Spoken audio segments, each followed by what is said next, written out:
Jesus has talked many times to repent because the kingdom of heaven is at hand. So they knew the kingdom was about to be established. So what do you think they talked about?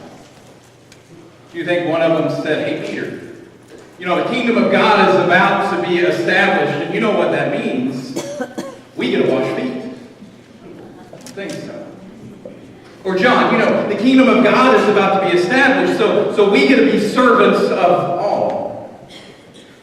No. What they was talking about is who was going to be the greatest. They fought about it. They argued about it. Who's going to be the greatest in the kingdom? Even one of the mothers of two of the apostles came to Jesus and said, "Tell me, let one of my children sit on your right and the other on your left." That were places of authority. She wanted her children to be the greatest in the kingdom. And when Jesus found out about it, he went over and he got a little child, brought the child in front of him, in front of everyone. He says, "Whoever humbles himself like this little child will be the greatest in the kingdom of heaven." You know, if anybody could boast about greatness, it'd probably be King David. David was the youngest son of a commoner. He was a shepherd. But he was chosen by God to be the king. He was great with military strategies. He was able to broaden the empire. He was able to amass great wealth for Solomon so that he could build the temple of God. He was considered a man after God's own heart. I mean, if anybody could boast, it would be David. But in Psalms 131, one of the Psalms of Ascent that is written by David, David says, "O Lord, my heart is not lifted up. My eyes are not raised too high. I do not occupy myself with things too great and too marvelous for me. But I have calmed and quieted my soul, like a weaned child with its mother. Like a weaned child is my soul within me. O Israel, hope in the Lord, from this time forth and forever." So what's David saying? I think verse 1, David's talking about humility. We have a difficult time understanding what humility is. We usually go to one extreme or the other. We're either not humble at all because we exalt ourselves too much. We become prideful. Or to try not to be prideful, we begin to beat ourselves up. Talking about just how worthy or unworthy we are. Just how sinful we are. Just how small we are. But humility, true humility, is having a proper understanding of who you are. I mean, you have to realize that you're a child of God. That God chose you. That God considers you his masterpiece. That means you're worth something. You shouldn't beat yourself up. You should know who you are, a child of God, his masterpiece, but you shouldn't become too prideful. Middle ground. It's understanding who you are. And the very first line of that, that's what he's saying. "Oh Lord, my heart is not lifted up. I am not too prideful." But then he says, "My eyes are not raised too high." I think he's talking about moving from pride to arrogance. Arrogance goes beyond pride. Arrogance begins to look down on others. Instead of lifting one's eyes up to see God, he's putting himself in the place of God and looking down at everyone else. He says, "I'm not prideful. I'm not arrogant. I'm not looking down on everybody else. And I do not occupy myself with things too great or too marvelous for me. It's ambition.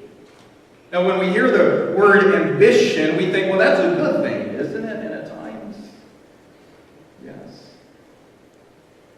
But ambition can also be a bad thing. Just look at the Tower of Babel in Genesis chapter 11. They were very ambitious, wanting to build a tower into heaven. But their ambition was wrong, because if you remember, they will say, so that we can make a name for ourselves. Their ambition wasn't in glorifying God. Their ambition was for themselves. So that they could look good.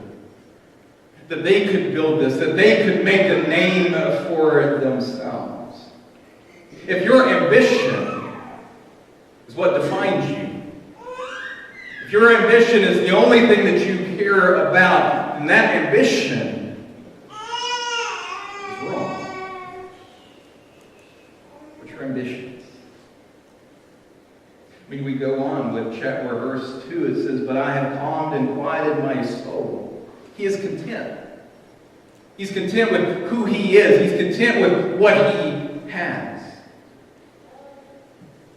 Let's be honest, isn't the American dream ambition? Isn't the American dream not being content with where we're at, but wanting more? Jeffrey Arthurs, he's a professor, an author, and also a preacher. He said in one sermon talking about the American dream, he says, you work hard in high school so that you can get into the dream college. You study hard in college so that you can get a dream job. You work overtime at that job so that you can get the dream car. That will attract your dream spouse. You have a dream wedding. You move into your dream home. You have 1.7 dream kids. You save up money to take a dream vacation to get away from those dream kids. You keep plugging on so that you can have a dream 401k, so that you can have your dream retirement. And then you die. And you have your dream funeral, your dream casket. It's placed in the dream hole. He says, isn't there something better in the American dream? There's nothing wrong with ambition. There's nothing wrong with striving to be something better. But when you're not content with who you are, if you're not content with what you have, that next paycheck, that next house, the next car, the next whatever it is for you isn't going to make you content. Nothing.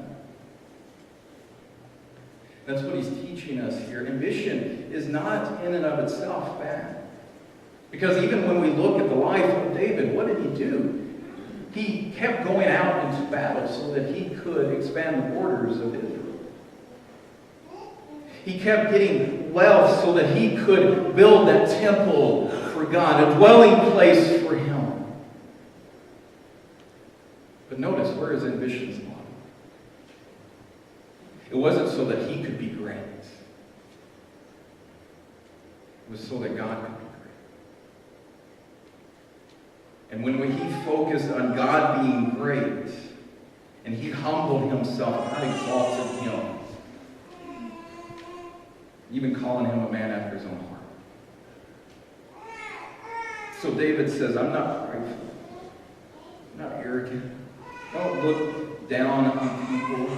I don't have bad ambitions of trying to make a name for myself. I'm content with what I have. I'm content in you. I am like a weaned child.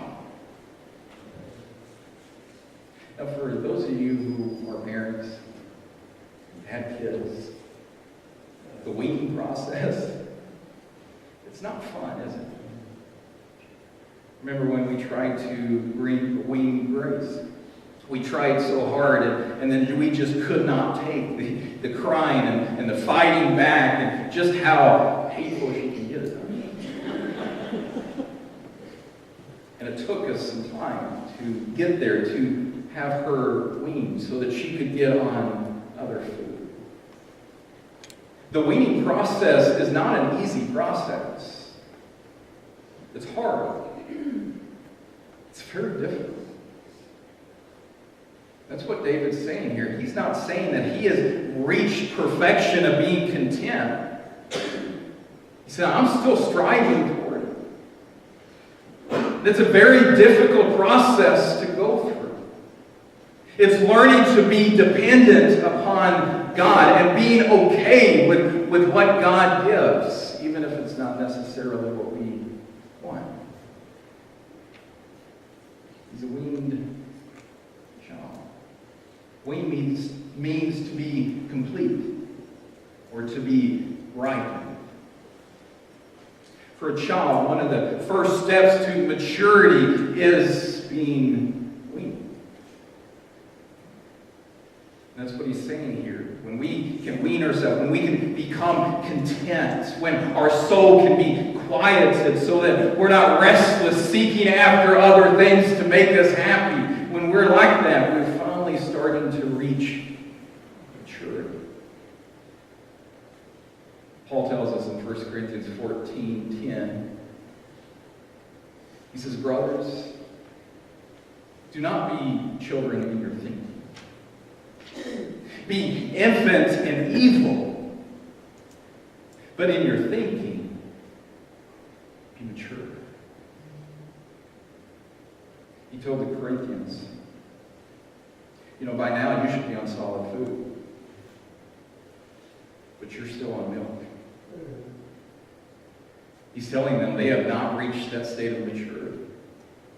That they are not a weaned child that has quieted their soul. They're not mature. Because they can't take the meat. Can't take the difficult teachings or taking them to a different level. Where are you at?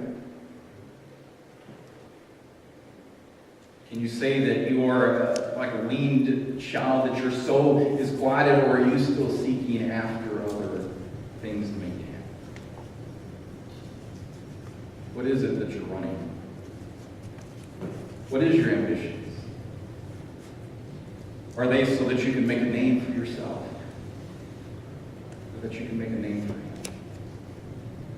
Can you say that you are like Paul, who in Philippians 4:12 through 13, he tells us, I know how to be brought low. I know how to abound in any and every circumstance. I have learned how to face plenty and hunger, abundance and need. I've learned I can do all things through Him who gives me strength. We use that verse a lot. I can do all things through Christ who gives me strength. But we don't realize what he's talking about is being content. But through Christ, we can be content with who we are and what we have. Very last verse. He says, O Israel, hope in the Lord from this time forth and forever. What he's doing is he's calling them to learn the lesson that he had learned. He was hoping that they could learn it without going through all of the difficulties that he did. Eleanor Roosevelt once said, learn from the mistakes of others because you will not live long enough to make them all yourself. I like that. And that's what he's calling them to do. Learn from what I had to struggle with. And hope in the Lord. And the word hope there, what it literally means is to wait for. or to wait expectantly. You know, waiting, it's not really one of our greatest virtues, is it? I hate waiting in line. I feel like there's something else that I could do with my time than to wait in line. I hate waiting for a package to be delivered. That's why Amazon's got the Prime. You get it in 2 days. I usually, sometimes if it's a book, we try to get it next day. Don't tell me that. We hate to wait. Whatever it is, if it's waiting in line, if it's waiting for a package, or it's waiting for God to supply our need. We don't like to wait. That's what David's calling them to do. To wait upon the Lord. Not in the aspect of hope is, I hope this happens. I'm not for sure if it will or not. I hope. For a Christian, a hope is certainty. I know God will act. I'm waiting for him to act. I know that he will. I just don't know when. Until then, I'm going to quiet my soul. I'm going to be content with what I have. I'm going to rely on him. I'm going to wait. It's hard. It's hard for me to do. It was hard for you to do. But the opposite of that would be to take matters into my own hands. And if you've ever tried to do that, I have. Many times before. Every time I took matters into my own hands, it was devastation. It never worked. But when I can wait on him, to listen to his guidance and his call,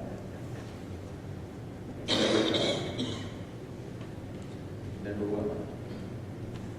Because we have a God that we can put our hope in. That we can wait expectant, knowing that he is going to deliver. So our hope is in him. In any situation that we may face in life, our hope is in him. And our salvation is in him. And we wait expectantly for him to come back. How about you? Are you ready? Are you waiting on him? If you're not,